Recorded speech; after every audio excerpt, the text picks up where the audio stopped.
Bible study with Srujan సిగేవ్ కార్యక్రమానికి స్వాగతం. ఈ కార్యక్రమంలో భాగంగా ఇవాళ మనం 4వ అధ్యాయాన్ని ధ్యానించబోతున్నాము. ఇప్పటికే మనం 1, 2, 3 అధ్యాయాలు మత్తయి శుభవార్తలోని నేర్చుకొని ఉన్నాము. అందులో అడిగినటువంటి ప్రశ్నలకు జవాబులు ఇచ్చిన వారికి మనం అభినందన పత్రాలను కూడా పంపించాము. సో దీంట్లో పాల్గొనడం ద్వారా బైబిల్ని నేర్చుకోవడంతో పాటుగా బైబిల్లోనే నేను అడిగేటువంటి కొన్ని ప్రశ్నలకు సమాధానం మీరు ఇవ్వవచ్చు. తద్వారా బైబిల్ను మరింత లోతుగా మీ కోణంలో నుంచి అర్థం చేసుకోవచ్చు అనేది ఈ ప్రోగ్రాం యొక్క ప్రధాన ఉద్దేశం. ఇవాళ మనం 4వ అధ్యాయాన్ని ధ్యానించబోతున్నాము. దీనికి ముందు యేసుక్రీస్తు బాప్తిస్మం తీసుకున్నట్లుగా మనం చూస్తున్నాం. బాప్తిస్మం తీసుకున్న తరువాత ఆయన శోధనలను ఎదుర్కొంటూ ఉన్నాడు సైతాన్ నుంచి. ఆ శోధనను ఆయన ఎలా జయించాడు అనేటువంటి విషయాల మీద ప్రధానంగా కేంద్రీకరించి మనం దీన్ని నేర్చుకోబోతున్నాము. సో మొట్టమొదటి వచనాన్ని మనం పరిశీలించినట్లయితే, అంతటా యేసుక్రీస్తు సైతానుచే శోధింపబడుటకై ఆత్మ వలన ఎడారికి కొనుపబడెను. ఇక్కడ మనం చాలా జాగ్రత్తగా గమనించాలి. దీనికి ముందు అధ్యాయానికి బాగా లింక్ ఉంది. ఆ లింక్ను మిస్ అయ్యామంటే మనకి ఈ విషయం క్లియర్గా అర్థం కాదు. ఒకటి ఏంటంటే, ఆయన బాప్తిస్మం పొందాడు ఇన్ ద సెన్స్ దేవుని యొక్క ఆత్మను పొందాడు. దేవునిలో బహిరంగంగా జీవించడానికి ఆయన ముందుకు వచ్చాడు అనే విషయాన్ని మనం చూస్తున్నాం. అలా జీవిస్తూ ఉన్నప్పుడు, దేవునిలోకి మనం అడుగు పెట్టినప్పుడు సైతాను మన మీద ఎలా దాడి చేస్తాడు అనే విషయాన్ని మనం ఇక్కడ గుర్తు చేసుకోవాలి. యేసుక్రీస్తు కావాలనుకుంటే సైతానుతో శోధన అనేటువంటి ఈ అంశాన్ని స్కిప్ చేయగలుగుతాను, కానీ దేవుడు అలా చేయాలనుకోలేదు. ఎందుకనంటే ఏ విధంగా వాడిని జయించాలి అనేది దేవుడు మనకు చూపించాలనుకున్నాడు. అందుకనే యేసుక్రీస్తు పర్టికులర్గా ఆత్మ వలన ఎడారికి కొనుపోబడను. అంటే యేసుక్రీస్తుకు తెలుసు, నేను ఆఫ్టర్ బాప్తిజం తీసుకున్న తర్వాత నేను ఖచ్చితంగా ఎడారికి వెళ్ళాలి, ఎడారికి వెళ్ళి అక్కడ సైతానుతో శోధింపబడాలి, దాని మీద గెలవాలి అనేటువంటి విషయం యేసుక్రీస్తుకు స్పష్టంగా తెలుసు. ఇది ఎందుకని యేసుక్రీస్తు ఈ విధమైనటువంటి శోధన అనేది ఎదుర్కోవాలి అనేటువంటి డౌట్ మనకు రావాలి. ఎందుకనంటే మొట్టమొదటిగా ఆదాము అవ్వలను దేవుడు తయారు చేసినప్పుడు వాళ్ళు సైతాను శోధనకు పడిపోయారు. ఇప్పుడు యేసుక్రీస్తు ద్వారా తిరిగి నూతన సృష్టి అనేది ప్రారంభమవుతుంది. మనం దీన్ని 1వ అధ్యాయంలోనే చూసాం. 1వ అధ్యాయంలో బెరెషిత్ అనేటువంటి మాటను పునీత మత్తయి గారు ఉపయోగించారు. తద్వారా ఇది ఒక నూతన ప్రారంభం అనేది మనకు స్పష్టం చేశాడు. సో ఆ కోణంలో నుంచి ఆలోచిస్తే, ఆ రోజు ఆదాము అవ్వలు ఏ విధంగా అయితే శోధనను ఎదుర్కొన్నారో ఈరోజు అలాగే ఇంకొక వ్యక్తి శోధనను ఎదుర్కోవాలి. ఆ రోజు ఆదాము అవ్వలు పడిపోయారు, ఈరోజు ఆ వ్యక్తి నిలబడాల్సిన అవసరం ఉంది. ఈ రెండింటిని మనం జత చేసుకొని చూసినట్లయితే, అంటే ఆదికాండంలోని ఆదాము అవ్వల పతనాన్ని, యేసుక్రీస్తు విజయాన్ని రెండింటిని మనం కంపేర్ చేసి చూసినట్లయితే మనకు చాలా విషయాలు బైబిల్లోవి చాలా లోతుగా మనకు అర్థమవుతాయి. సో ఇప్పుడు మనం ఒక్కొక్క దాన్ని తీసుకుంటూ వెళ్దాం. మొత్తం 3 శోధనలను ఇక్కడ యేసుక్రీస్తు సైతాన్ నుంచి అందుకున్నాడు. సో ఇలాంటి 3 శోధనలనే ఆ రోజు సైతానుడు అవ్వ దగ్గర పెట్టాడు. అవ్వ పడిపోయింది, ఇక్కడ యేసుక్రీస్తు జయించాడు. సో ఏ విధంగా జయించాడు అనేది మనం అర్థం చేసుకుందాం. సో ఇక్కడ పరిశీలించినట్లయితే 2వ వచనంలో ఏమనుందంటే, 40 రోజుల పాటు ఆయన ఉపవాసాలతో గడిపి ఆ తర్వాత ఆకలి కొన్నాడంట. 40 రోజులు తినకుండా ఉంటే ఎవరికైనా ఆకలి అవుతుంది. యేసుక్రీస్తు కూడా మనిషే కదా.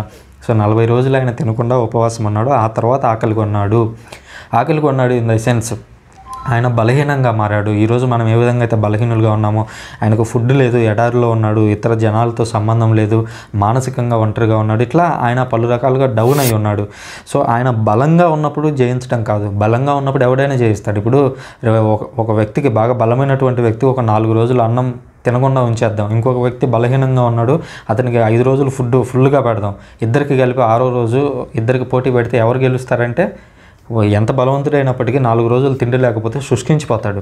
సో అలాగే యేసుక్రీస్తు కూడా తాను బలంగా ఉన్నప్పుడు, ఏది ఆత్మపరంగా కావచ్చు, శారీరక పరంగా కావచ్చు, మానసికంగా పరంగా కావచ్చు, ఈ విధంగా బలంగా ఉన్నప్పుడు సైతానుని జయించడం పెద్ద విషయం ఏం కాదు. బట్ ఆయన 40 రోజుల పాటు ఉపవాసాలతో గడిపాడు, ప్రజలకు దూరంగా గడిపాడు, జనావాసాలకు దూరంగా ఎడారిలో ఒక్కడే మానసిక ఆ ఒంటరితనాన్ని అనుభవిస్తూ ఆయన అక్కడ 40 రోజుల పాటు ఉన్నాడు. ఆ తర్వాత సైతాన్ని ఎదుర్కొంటూ ఉండగా మొత్తం 3 క్వశ్చన్స్ సైతాన్ నుంచి యేసుక్రీస్తుకు వచ్చాయి. మొట్టమొదటిది ఏంటంటే, యేసుక్రీస్తు 40 రోజులు ఉపవాసం ఉన్నాడు కాబట్టి ఫస్ట్ ఆయనకు ఆకలి అవుతుంది. సో ముందు ఆయన దగ్గరకు వచ్చి సైతానుడు ప్రయోగించినటువంటి మొట్టమొదటి అస్త్రం ఏంటంటే, ఇదిగో నువ్వు దేవుని కుమారుడు అయినచో ఈ రాళ్ళను రొట్టెలుగా మార్చుకొని తిను అని అంటున్నాడు. అంటే బాగా ఆలోచిస్తే మొట్టమొదటగా యేసుక్రీస్తును ఎదుర్కొన్నటువంటి ప్రధానమైనటువంటి సమస్య ఆకలి. ఆ ఆకలితోనే ఇక్కడికి వచ్చాడు. వచ్చి ఏమంటున్నాడు సైతానుడు, ఈ రాళ్ళను రొట్టెలుగా మార్చుకొని తిను అని అన్నాడు. అప్పుడు యేసుక్రీస్తు ఇచ్చినటువంటి ఆన్సర్ ఒక బ్యూటిఫుల్ ఆన్సర్. ఏమనంటే ద్వితీయోపదేశకాండం 8వ అధ్యాయం 3వ వచనంలో ఉన్న దాని నుంచి తీసుకొని వచ్చి ఏమని అంటున్నాడంటే, మానవుడు అనేటువంటి వ్యక్తి కేవలం ఆహారం తినడం ద్వారా మాత్రమే కాదు, దేవుని నోటి నుంచి వచ్చేటువంటి ప్రతి మాట వలన బ్రతుకుతాడు అని అంటున్నాడు. ఎందుకంటే ఈరోజు మనం కడుపు నిండా తినొచ్చు, తిని బయటికి వెళ్తాము, ఏదో యాక్సిడెంట్ ఏదో అవుతుంది, చనిపోతాం. అంటే ఏమవుతుంది, మనం తిన్నంత మాత్రాన బతకం, తింటేనే బతుకుతామని అనుకుంటే రోజు 3 పూటలా తింటూనే ఉంటాం, అయినా మనుషులు ఎందుకు చనిపోతారు? అలా కాదు. దేవుని ఆజ్ఞ, దేవుని యొక్క మాటలు, దేవుని యొక్క ప్రణాళికలో మనం ఉండాలి. అలా ఉన్నప్పుడు మనం తిన్నా తినకపోయినా బ్రతికే ఉంటాం. ఎందుకంటే యేసుక్రీస్తు 40 రోజుల పాటు భోజనం చేయకుండా ఆయన బ్రతికే ఉన్నాడు. ఎందుకంటే అది దేవుని చిత్తం. సో అలాగే మనం కూడా కేవలం రొట్టె వలన జీవించడం కాదు. కొంతమంది శారీరక ఆలోచనలు మాత్రమే పెట్టుకొని ఆత్మిక ఆలోచనలు పక్కన పెట్టేసి మనం కూర్చుకుందాము, ఈ సమాజంలో నుంచి డబ్బులను మనం కూర్చుకుందాము, సంపదను కూడబెట్టుకుందాము అని చెప్పి ఆలోచించి వాళ్ళు ఎంతో డబ్బును కూడబెట్టుకుంటుంటే యేసుక్రీస్తు ఒక మాట అంటాడు, అవునయ్యా నువ్వు డబ్బులంతా కూడబెట్టుకుంటున్నావు సరే, ఈ రోజు రాత్రి దేవుడు నీ ఆత్మను తీసుకుని వెళ్ళిపోతే ఆ డబ్బుతో నువ్వేం చేసుకుంటావు అని అంటాడు.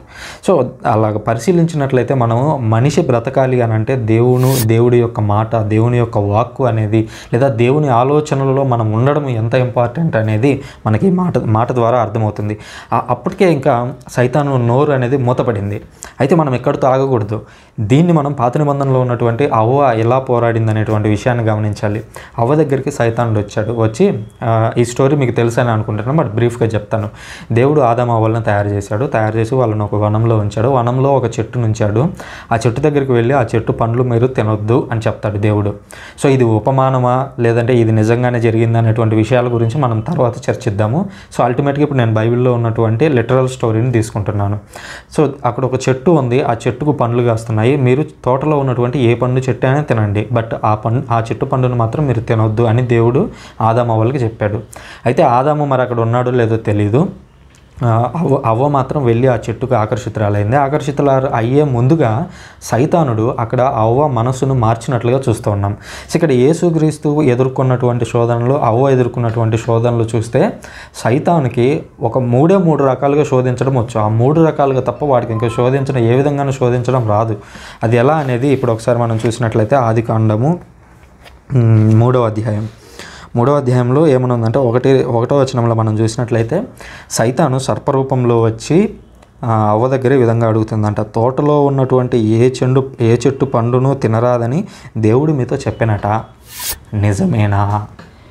అంటే ఇక్కడ జాగ్రత్తగా గమనించండి. సైతానుడు ఏం చేస్తున్నాడంటే అవ్వ మనసులో ఒక అనుమానం అనేటువంటి బీజాన్ని నాటుతున్నాడు.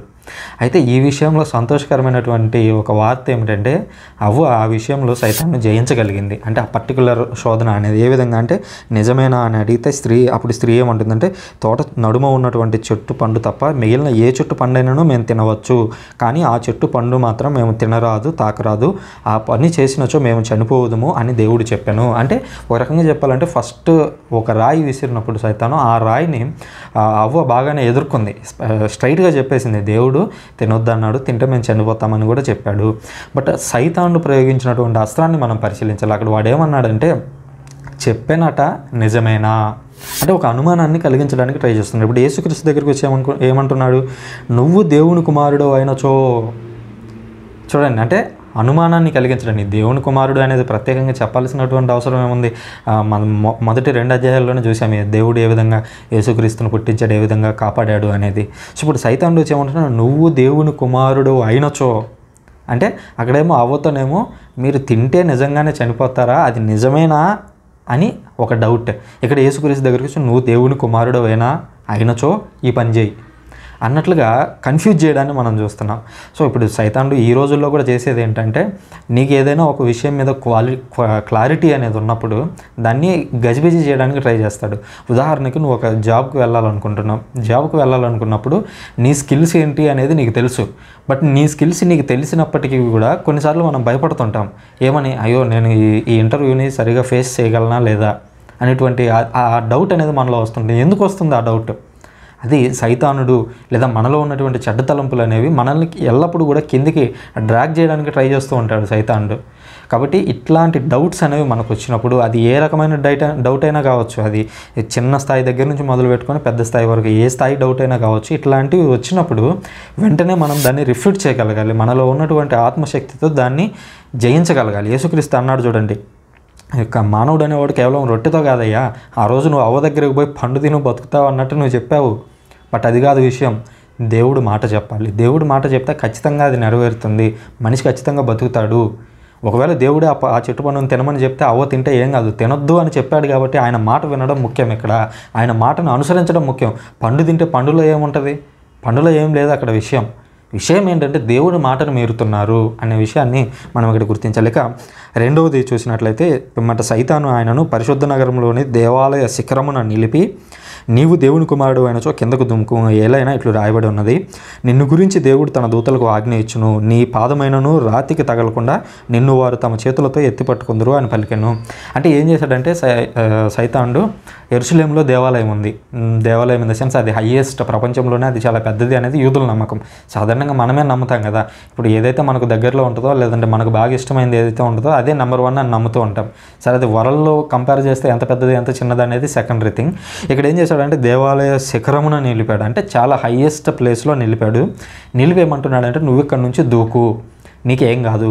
ఎందుకనంటే దేవుడు ఆల్రెడీ చెప్పాడంట. ఎక్కడ 91వ కీర్తనలో ఏమని ఉంటుందంటే, దేవుడు తన దూతలకు ఆజ్ఞ ఇచ్చి నీ పాదాన్ని రాతికి తగలకుండా వారిని నిన్ను కాపాడుతారు అని చెప్తాడు. సో ఆ 91వ కీర్తనలోని మాటనే తీసుకొని వచ్చాడు. అవ్వ దగ్గర ఇట్లాంటి దాన్ని ఉపయోగించాడు కానీ బైబిల్ కొటేషన్ ఉపయోగించలేదు. ఎందుకంటే అక్కడే ఆదికాండము ప్రారంభమైంది, బైబిల్ ఏం లేదు. సరే, కొత్త నిబంధన వచ్చేసరికి పాత నిబంధన ఆల్రెడీ ఎగ్జిస్టెన్స్లో ఉంది. కాబట్టి ఏం చేస్తున్నాడంటే దైవ వాక్యంతో వస్తున్నాడు. ఈసారి ఫస్ట్ ఏమో ఆకలి అనే దాంతో, డౌట్ అనే దాంతో వచ్చాడు. రెండో దాని దగ్గరికి వచ్చేసరికి ఏమని వచ్చాడు, దేవుని వాక్యంతోనే వస్తున్నాడు. అయితే వాడు ఏం చేశాడంటే ఆ దేవుని వాక్యాన్ని చిన్న ట్విస్ట్ చేశాడు. వాడు చెప్పింది రైటే, దేవుడు తన దూతలకు ఆజ్ఞయిస్తాడు, నిన్ను కింద పడకుండా నిన్ను కాపాడుతాడు, నీకు నా హాని కలగకుండా చూస్తాడు అనే మాట నిజమే. బట్ దాన్ని ట్విస్ట్ చేస్తున్నాడు. ఏమని? దేవుడు చెప్పింది ఏంటంటే ఆధ్యాత్మిక పరంగా నేను నీ తరపున ఉంటే నిన్ను ఎవరు ఏమీ చేయలేరు అనేది దేవుడు చెప్పిన ఉద్దేశం. కానీ వీడేమని చెప్తున్నాడు, నువ్వు పైకెక్కి దూకు, నీకేం కాదు. ఇప్పుడు సృజన్ అనేవాడు ఉన్నాడు, నాకు జీవితంలో కష్టాలు వస్తాయి, కష్టాలు వచ్చినప్పుడు దేవుడు సహాయం చేస్తాడు, లేదా దేవుడు నాలో పెట్టినటువంటి బ్రెయిన్ ద్వారా నా కష్టాలను నేను జయించగలను. బట్ నేను ఇల్లు ఎక్కి దూకుతాను, నేను ఉన్నటువంటి భవనాన్ని ఎక్కి దూకుతాను అంటే దానికి పరిష్కారం దొరుకుతుందా? దేవుడు మధ్యలో నన్ను ఆపేస్తాడు అని అంటే అది లిటరల్గా పాజిబులా? కాదు. అలాంటి దాన్నే ఇప్పుడు ఇక్కడ ఒకటి సైతానుడు ప్రయోగిస్తున్నాడు. ఏమని? నువ్వు పైనుంచి కిందికి దూకు, నీకేం కాదు, ఎందుకంటే దేవదూతలు వచ్చి పట్టుకుంటారు, దేవుడు వారికి ఆజ్ఞ ఇస్తాడు అని అంటున్నాడు. అప్పుడు యేసుక్రీస్తు మళ్ళీ దేవుని యొక్క వాక్యంతోనే మాట్లాడుతున్నాడు. ఏమని చూడండి, ద్వితీయోపదేశకాండం 6వ అధ్యాయం 16వ వచనంను కోట్ చేశాడు. ఏమని? ప్రభువైన నీ దేవుని నీవు శోధింపరాదు అని లేఖమున రాయబడి ఉన్నది కదా. అంటే నువ్వు వాక్యాన్ని తీసుకొని వస్తున్నావు సైతాను, బాగానే ఉంది, బట్ అదే సమయంలో నువ్వు నీ దేవుణ్ణి నువ్వు శోధించకూడదు, ఆ విషయం నువ్వు చదవలేదా అన్నట్లుగా యేసుక్రీస్తు ఇక్కడ తిరిగి రిఫ్యూట్ చేస్తూ ఉన్నాడు. ఇక్కడ యేసుక్రీస్తు తనను తాను ప్రభువైన నీ దేవుణ్ణి అనగా నీ దేవునితో నువ్వు శోధిస్తున్నావు అంటే నిన్నెవడైతే క్రియేట్ చేశాడో నీ దేవుణ్ణే నువ్వు శోధిస్తూ ఉన్నావు. నువ్వు ఇట్లా శోధించకూడదు అనేటువంటి మాట బైబిల్లో ఆల్రెడీ ఉంది కదా. నువ్వు 91వ కీర్తన చెప్పావు, బాగానే ఉంది, మరి అది కూడా వినాలి కదా, మరి అది విన్నావా, అది చదివావా అని యేసుక్రీస్తు తిరిగి క్వశ్చన్ వేస్తూ ఉన్నాడు. ఒక ఆన్సర్ని స్ట్రైట్గా చెప్పాడు. ఇప్పుడు దీన్ని మనం మళ్ళీ ఆదికాండంలో అవ్వ దగ్గర ఎలా పోరాడింది అవ్వ అనేటువంటి మాటను చూద్దాం. అప్పుడు సైతాన్ అంటూ ఉంది, అంటే అవ్వ ఉండి మేము చనిపోవద్దు మన దేవుడు చెప్పాడు అని అంటే అప్పుడు సైతాన్ నుండి అంటున్నాడు, ఆ మాట నిజం కాదు, మీరు చావనే చావరు. ఇప్పుడు యేసుక్రీస్తు దగ్గరికి వచ్చేసరికి ఏమంటున్నాడు, నువ్వు పైనుంచి కిందికి దూకు, నువ్వు చచ్చిపోవు, ఎందుకంటే దూతలు వచ్చి పట్టుకుంటారు. ఇద్దరి దగ్గర మరణం అనేటువంటి అంశమే. అక్కడేమో పండుతో మీరు చావరు, మీరు తిన్నా కూడా చావరు అని అంటుంటే, ఇక్కడ యేసుక్రీస్తు ఏమో నువ్వు పైనుంచి దూకు, అయినా కూడా నువ్వు చావవు అని చెప్తున్నాడు. అక్కడ అవ్వ ఆ మాటలకు పడిపోయినట్లుగా మనం చూస్తూ ఉన్నాము. ఇక యేసుక్రీస్తుని శోధించినటువంటి ఇంకొక 3వ శోధన దగ్గరికి మనం వెళ్ళినట్లయితే 3వ దాంట్లో అంటూ ఉంది, తిరిగి సైతాను యేసును మిక్కిలి ఎత్తైన శిఖర పర్వతమునకు చేర్చి భూమి అందలి రాజ్యములన్నింటినీ వాటి వైభవమును చూపి నీవు సాష్టాంగపడి నన్ను ఆరాధించిన ఎడల నీకు సమస్తమును ఇచ్చేదను అని అన్నాడు. అంటే ఇంకా లిటరల్గా ఇంకా యేసుక్రీస్తు దేనికి పడతాడు అని అంటే అల్టిమేట్గా ఈ రాజ్యాన్ని అంతా కూడా తీసుకొని వచ్చి యేసుక్రీస్తు చేతిలో పెడతాను, అనగా ఈ రాజ్యం అంతా కూడా నా చేతుల్లో ఉంది, నేను తీసుకొచ్చి నీకు ఇస్తాను, కానీ నువ్వేం చేయాలంటే నువ్వు నన్ను పూజించాలి, నువ్వు నన్ను దేవుడిగా అంగీకరించాలి. నువ్వు నన్ను దేవుడిగా అంగీకరిస్తే నెక్స్ట్ క్షణం అదంతా రాజ్యాధికారం అంతా నీ చేతుల్లోకి వస్తుంది. ఆ రాజ్యానికి అంతటికి నువ్వు రాజు అవుతావు, దేవుడు అవుతావు అనేటువంటి ఉద్దేశంలో సైతానుడు ఇక్కడ యేసుక్రీస్తుకు చెప్తున్నాడు.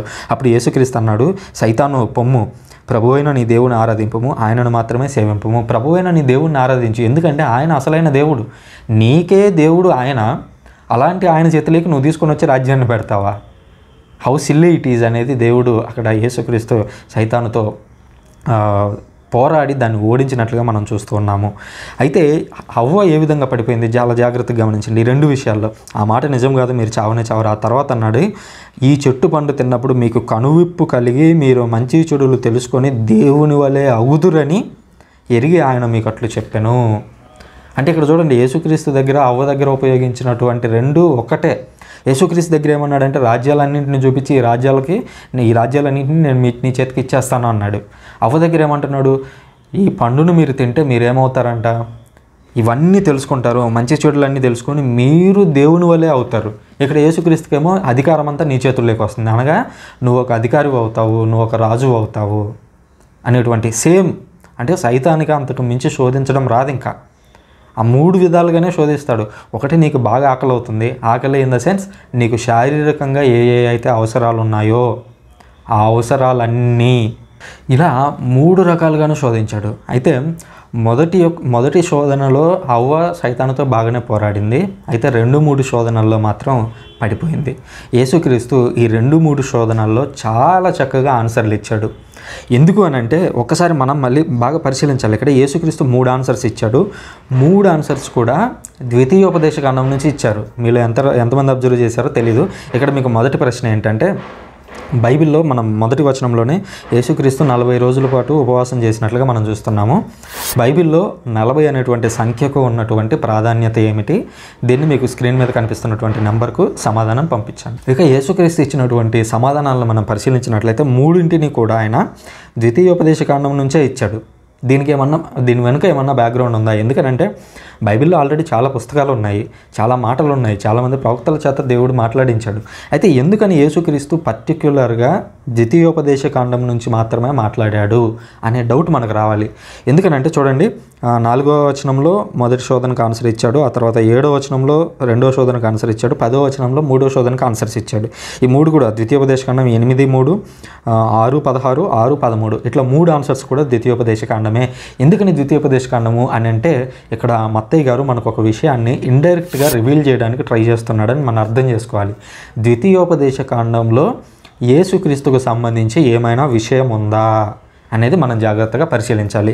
అలా పరిశీలించినట్లయితే 18వ అధ్యాయంలో మోషే ప్రజలు కలిసి దేవునికి ప్రార్థనలు చేస్తున్నారు. అటువంటి క్రమంలో దేవుడు మోషేకి ఒక వాగ్దానం చేస్తూ ఉన్నాడు. మోషేకి ఒక విషయాన్ని చెబుతూ ఉన్నాడు. ఆ విషయం ఏంటి అనేది పరిశీలించినట్లయితే అందులో యేసుక్రీస్తు ఏ విధంగా నిగూఢంగా ఉన్నాడు అనే విషయం మనకు అర్థమవుతుంది.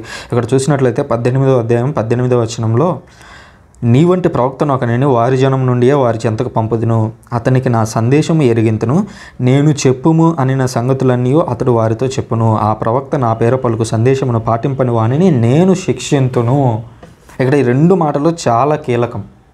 చూడండి ఏమంటున్నాడు.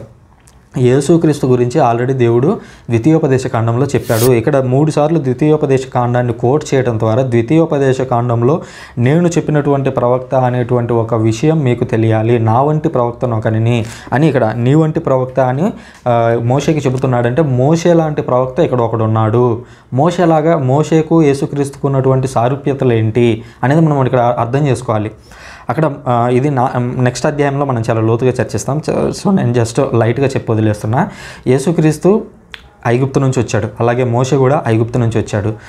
అదేవిధంగా యేసుక్రీస్తుని చిన్నప్పుడు బాలుడిగా ఉన్నప్పుడు చంపడానికి ట్రై చేశారు, అలాగే మోషేను కూడా చిన్నప్పుడు బాలుడిగా ఉన్నప్పుడు చంపడానికి ట్రై చేశారు.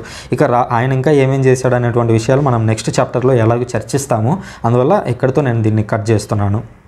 ఆ రాబోయేటువంటి ప్రవక్త లేదా ఆ వచ్చేటువంటి మోషే యొక్క వారసుడు చెప్పింది వినకపోతే ఏమవుతుంది అనేటువంటి విషయాన్ని దేవుడు ద్వితీయోపదేశకాండం 18వ అధ్యాయం 19వ వచనంలో మాట్లాడుతూ, ఆ ప్రవక్త నా పేర పలుకు సందేశమును పాటింపని వానిని నేను శిక్షింతును. ఆ ప్రవక్త ఏదైతే చెప్తాడో దాన్ని మీరు అనుసరించాలి, అతన్ని అనుసరించకపోతే నేను మిమ్మల్ని శిక్షిస్తాను అని దేవుడు చెబుతూ ఉన్నాడు. ఎందుకని చెబుతున్నాడు అంటే, కొన్ని డ్రాస్టిక్ చేంజెస్ని ఆ వ్యక్తి తీసుకొని రాబోతున్నాడు, ఆ వాటిని అంగీకరించేంత మనసు మీకు ఉండాలి అనేటువంటి విషయాన్ని ఇక్కడ దేవుడు ద్వితీయోపదేశకాండంలో చెప్తే దాన్ని ఇండైరెక్ట్గా మత్తయ్య గారు కోట్ చేసినట్లుగా మనం చూస్తున్నాము. ఇది 3 శోధనల యొక్క ఆంతర్యం. సైతానుడు శోధించడానికి వాడు ఎప్పుడు సిద్ధంగా ఉంటాడు. అయితే ఆ 3 విధాలుగానే వాడు శోధిస్తాడు. ఏ వ్యక్తి అయినా సరే ఎలా పడిపోతాడు అని అంటే 3 రకాలుగా పడిపోతాడు. ఆ 3 ఏ స్టెప్ దగ్గర కూడా ఒక పుల్ స్టాప్ పడినా కూడా అంతటితో ఆ పాపం అనేది ఆగిపోతుంది. ఆ స్టెప్స్ నేను మీకు ఇప్పుడు జాగ్రత్తగా చెప్తాను. ఇది ఏ పాపానికైనా, అది చిన్న పాపం దగ్గర నుంచి పెద్ద పాపం వరకు దేంట్లో అయినా మనం పడిపోయేది ఈ విధంగానే. దీంట్లో మనం ఏ ఒక్క దగ్గర పుల్ స్టాప్ వేసినా దాన్ని జయించవచ్చు అనేటువంటి విషయం మీకు చెప్తున్నాను. అది అవ్వ నుంచి మనం నేర్చుకుంటున్నాం. అవ్వకి పండును చూపించాడు, ఇది తింటే మీరేం కాదు, మీరు దేవతలు అవుతారు అన్నాడు. అప్పుడు అవ్వ ఎలా రెస్పాండ్ అయింది? ఎందుకంటే ఒక పాపం చేయడానికి ఉండేటువంటి ప్రాథమిక సిద్ధాంతాన్ని ఆమె అనుసరించింది. ఏమనంటే మొట్టమొదటిగా 6వ వచనం చదివినట్లయితే, ఆదికాండము 3వ అధ్యాయం 6వ వచనంలో, స్త్రీ కన్నులకు ఆ చెట్టు ఇంపుగా కనపడెను. అంటే ఆ చెట్టుకు ఆమె ఆకర్షితురాలైంది. నెంబర్ 1, చెట్టుకు ఆమె ఆకర్షితురాలైంది. అలాగే మీరు పాపానికి మొదటగా ఆకర్షితులు అవుతారంటే, ఈ మందు తాగితే ఎంత బాగుంటుందో, సిగరెట్ తాగితే ఎంత బాగుంటుందో, వ్యభిచారం చేస్తే ఎంత బాగుంటుందో, అంటే ఒకదానికి మీరు ఆకర్షితులు అవుతున్నారు.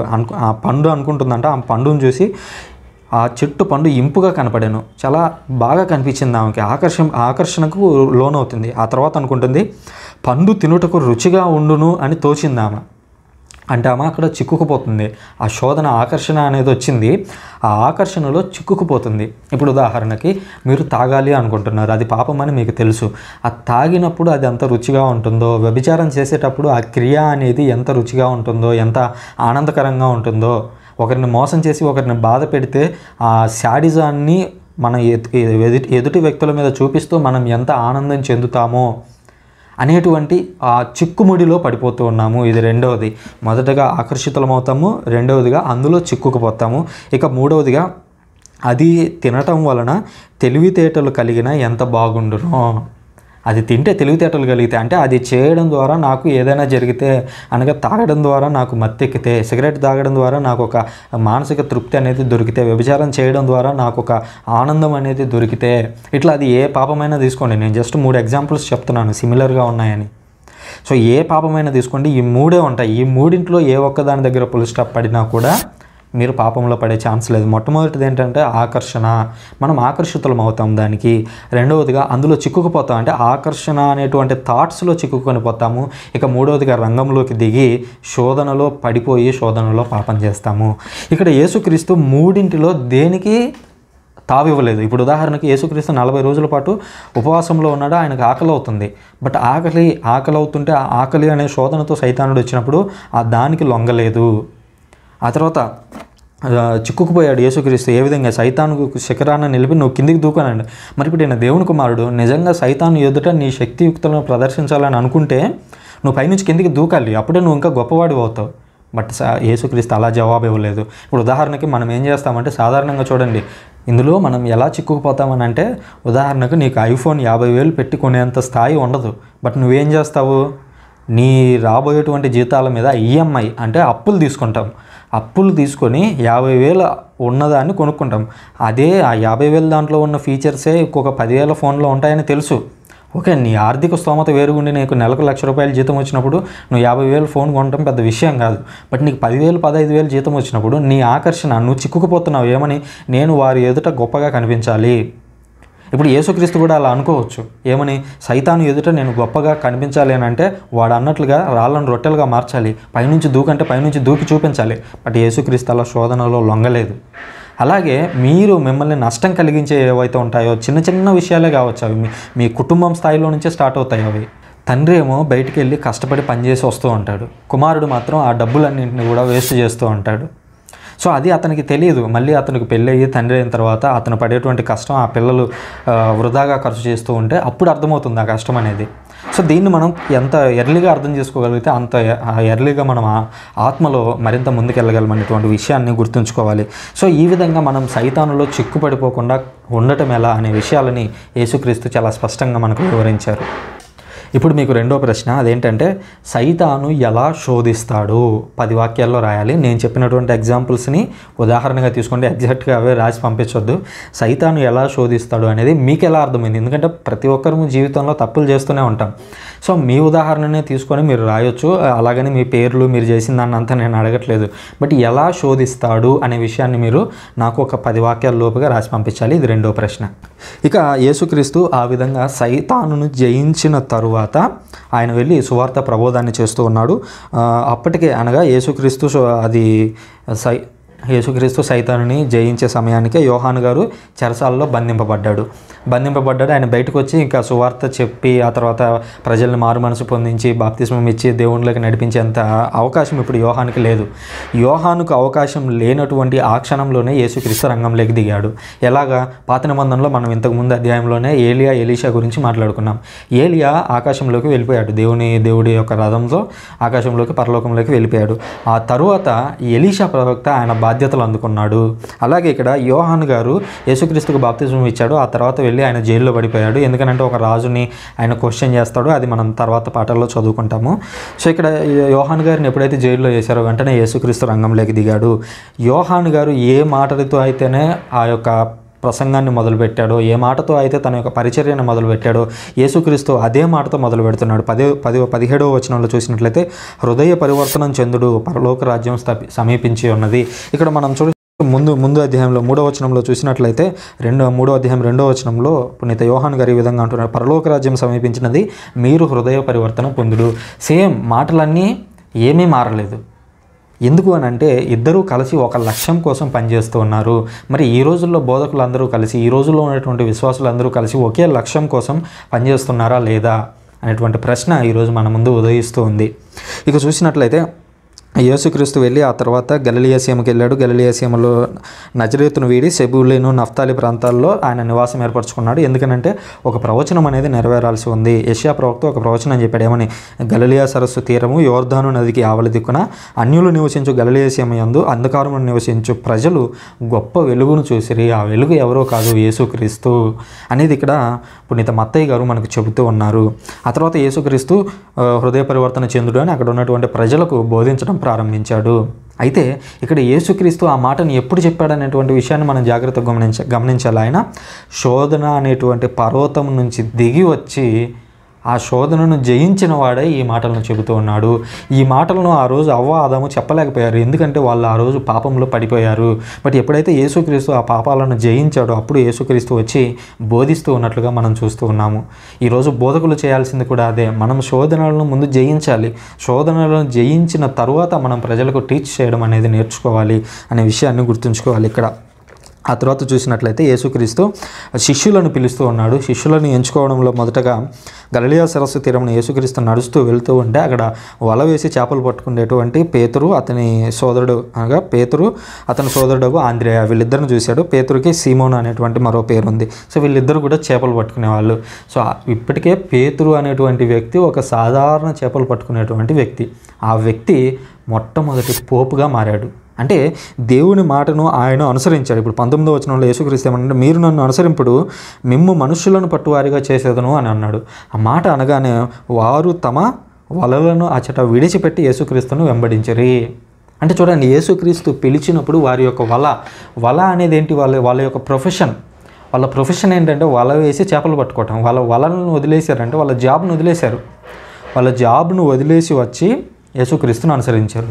అందుకనే యేసుక్రీస్తు పేతురుని చాలా దగ్గరగా చూశాడు, చాలా జాగ్రత్తగా అబ్జర్వ్ చేశాడు. అబ్జర్వ్ చేసిన తర్వాత ఆయనకు పోపుగా మొదటి బాధ్యతలు అప్పగించినట్లుగా మనం యోహాను శుభవార్త చివరి అధ్యాయాల్లో మనం చూస్తాము. దాని గురించి ఒక పర్టికులర్ వీడియో నేను ఆల్రెడీ చేశాను. ఆ వీడియో కార్డులో నేను పైన లింక్ ఇస్తాను, మీరు దాన్ని క్లిక్ చేయడం ద్వారా కూడా చూడొచ్చు. ఇంకా చూసినట్లయితే ఇక్కడ మీకు మూడో ప్రశ్న ఏమిటంటే, మీరు నన్ను అనుసరింపుడు మిమ్మల్ని మనుషులు పట్టువారిగా చేసేదను అని యేసుక్రీస్తు అన్నాడు.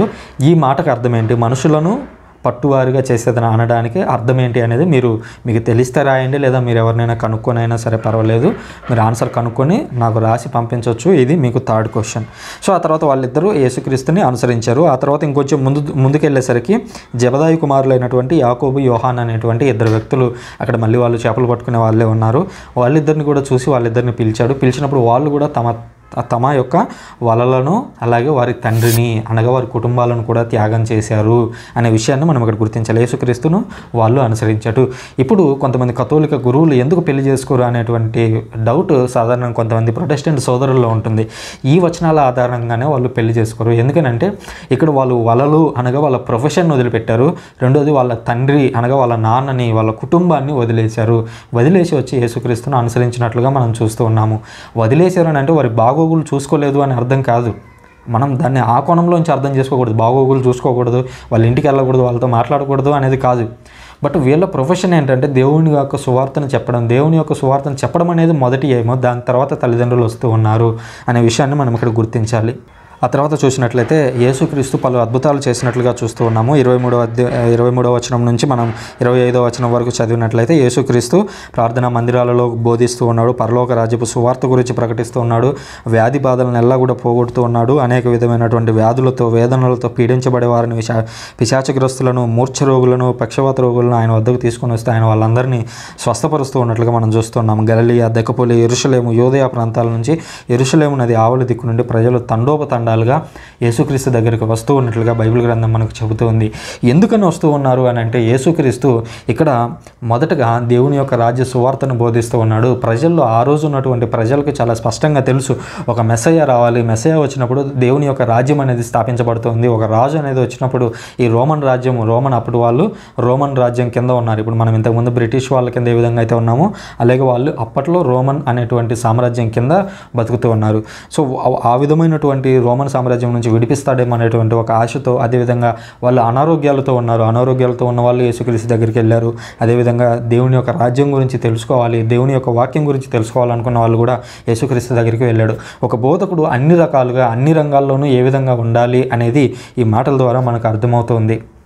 కనుక క్రీస్తునాథుని యందు ప్రియమైనటువంటి సోదరులారా, ఈ యొక్క వాక్య భాగాలని 4వ అధ్యాయాన్ని ఒకసారి మనం క్విక్ రివ్యూ చేసినట్లయితే యేసుక్రీస్తును సైతానుడు శోధించాడు. సైతానుడు శోధించడానికి సైతానుడు 3 మార్గాలను ఎన్నుకున్నాడు, అనగా 3 క్వశ్చన్స్ని ఎన్నుకున్నాడు. ఈ క్వశ్చన్స్ సైతానుడు మీరు పాత నిబంధనలో ఆదికాండం నుంచి కొత్త నిబంధనలో ఈ రోజు నీ వరకు నా వరకు చూసినట్లయితే వాడు క్వశ్చన్స్ మార్చడు. వాడు క్వశ్చన్స్లో ఉన్నటువంటి ఆంతర్యం మార్చడు. జస్ట్ క్వశ్చన్స్లో ఉన్నటువంటి పదాలను మాత్రమే మార్చి మన దగ్గరకు వచ్చి మనల్ని శోధించాలని ట్రై చేస్తాడు. మనము యేసుక్రీస్తులాగా సైతానుని జయించగలిగామా?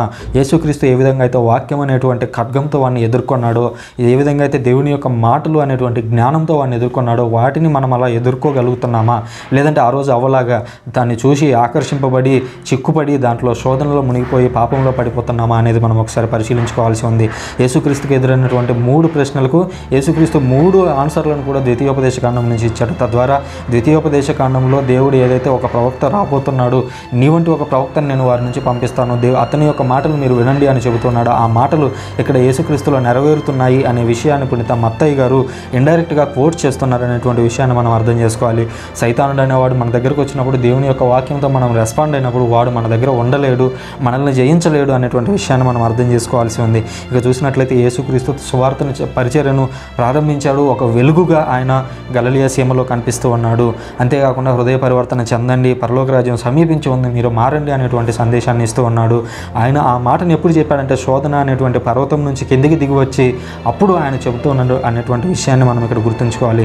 ఆ తర్వాత యేసుక్రీస్తు శిష్యులను పిలిచాడు. శిష్యులు వచ్చి ఆయన గురించి ప్రచారం చేయడానికి ఎన్నుకున్నాడు అనేటువంటి విషయాన్ని మనం గుర్తించాలి.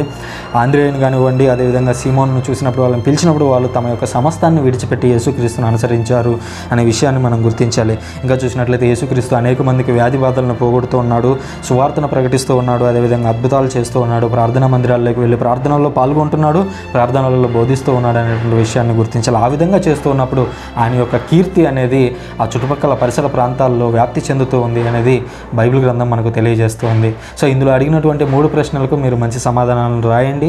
మంచి సమాధానాలు రాసిన వారికి తప్పకుండా ప్రతిఫలం అనేది ఉంటుంది అనే విషయాన్ని గుర్తించండి.